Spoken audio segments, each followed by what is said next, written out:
If you've wanted to buy your first rental property, but you still haven't done it, I can almost guarantee I know why. And it's not what you think. It's not that you don't have enough money. It's not that your credit isn't good enough. And it definitely isn't that you don't know the steps because you probably watched 10 videos already that walk you through exactly what to do. Here's the real reason. You're trying to buy a rental property like a homeowner. And rentals don't work like that. The people who actually close, they think about it completely differently. And once you make that shift, everything gets easier and faster. I've been a loan officer for over 22 years. I finance thousands of properties for investors. And here's what I've noticed. The people who never buy their first rental and the people who go on to build huge portfolios, they don't differ on knowledge. They differ on a handful of shifts, most of which happen in your head before you ever look at a property. So in this video right here, I'm going to walk you through exactly what separates the people who close from the people who research forever and never end up buying a thing. By the end of this video, you'll know exactly how to think about your first rental so you can go out and get it. And real quick, if you want someone to actually look at your situation, your credit, your assets, what you can realistically afford, and tell you what's possible for your first deal, that's exactly what I do. On my free consultations, we go over all that and more. The link's down in the description. Now let's get into it.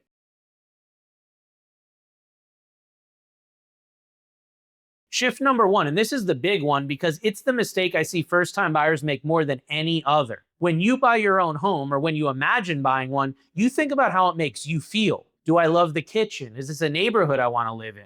Would I be happy here with my family? But that's how a homeowner thinks, and there's nothing wrong with that. But here's the trap. First-time investors carry that same instinct into their rental search. They walk into a property and they ask, would I want to live here? And if the answer is no, they move on, they pass on it.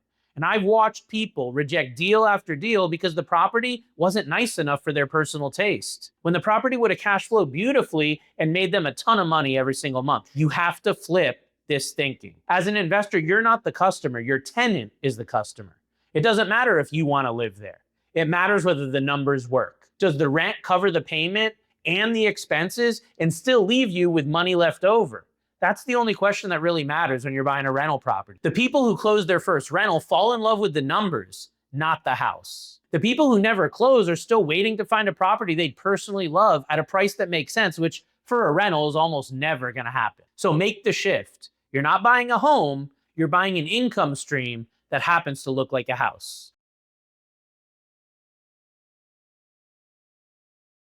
Shift number two, and this one keeps people on the sidelines for years, sometimes forever. Homeowners have this number stuck in their head. 20% down for a primary home, 25 or 30% down for an investment property. It's been drilled into these people's heads for decades. So first-time investors assume they need to save up this huge pile of cash before they even get started. And they spend 2, 3, 4 years saving while prices keep climbing and they stay stuck. Here's what a homeowner doesn't know, but an investor does. The financing world for investment properties is completely different than what you used or plan to use to buy your own primary home. And there are financing paths that don't work the way you assume. And knowing they exist is the difference between waiting forever and moving forward right now. For example, if you're willing to live in one unit of a small multifamily property, you can house hack your way to your first rental with a much smaller down payment, as little as 3 to 5% down, while your tenants help pay that mortgage payment every single month. That's a homeowner loan being used to launch as an investor. Or on the pure investment side, there are loan products like DSCR where the lender doesn't even look at your personal income at all. They look at whether the property itself is able to cash flow. That opens the door for people who could never qualify the traditional way, whether they're self-employed, whether their taxes look like a mess, or whether they've already hit the limits for conventional financing. The point isn't the specific product. The point is this. If you're sitting there saving 25 or 30% down because that's what you think you need, you're playing by the homeowner rules in an investor game. And the shift is to stop assuming and start actually learning what financing is available to you, because it's almost certainly much, much more flexible than you think. And in 2026, with where rates are at, where prices are, the cost of waiting to save that huge down payment, it's often much higher than the cost of just getting in the game right now.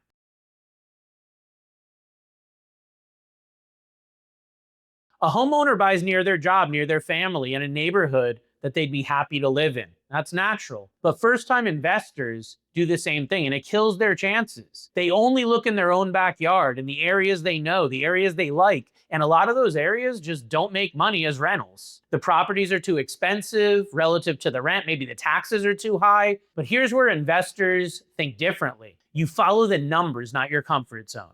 The best rental markets for you might be a place you'd never think of personally living in. It might be 2-3 states away from you, and that's fine, because remember, shift number one, you're not living there. Your tenant is. Now, in today's age, it's more possible than ever to buy rentals out of state. You don't have to drive around neighborhoods guessing. You can research the entire thing online from your couch.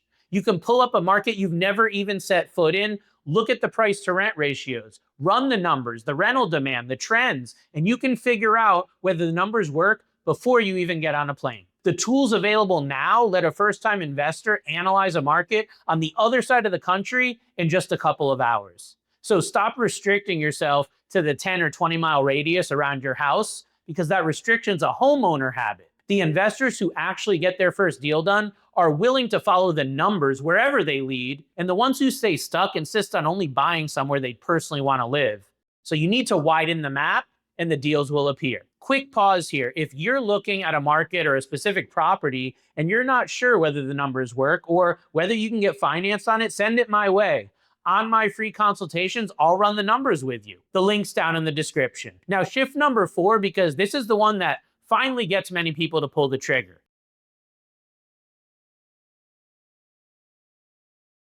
This is the one that matters most, because it's the reason most people who know everything I just told you still never buy their first rental property. They're waiting to feel ready. Here's the truth I've learned in 22 years of doing this. You're never going to feel ready to buy your first rental. Never. The first one is really scary. You're spending a huge amount of money on something big, and your brain is wired to invent 100 different reasons for you to wait and hold off.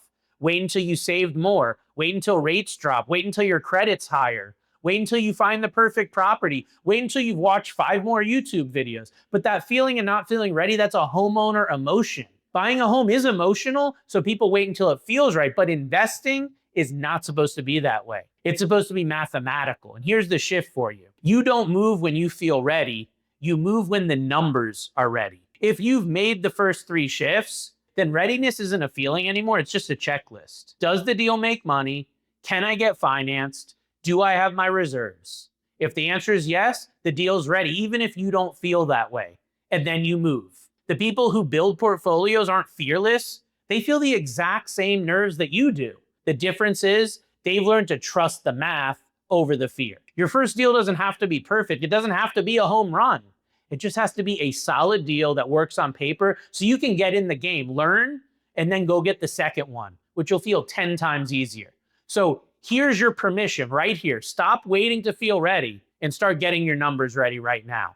The moment a deal cash flows, you can finance it and you've got your cushion, that's your green light to go ahead with it. That's exactly how first rentals get bought. So that's the difference between the people who are always about to buy a rental and the people who actually own one. But here's the thing.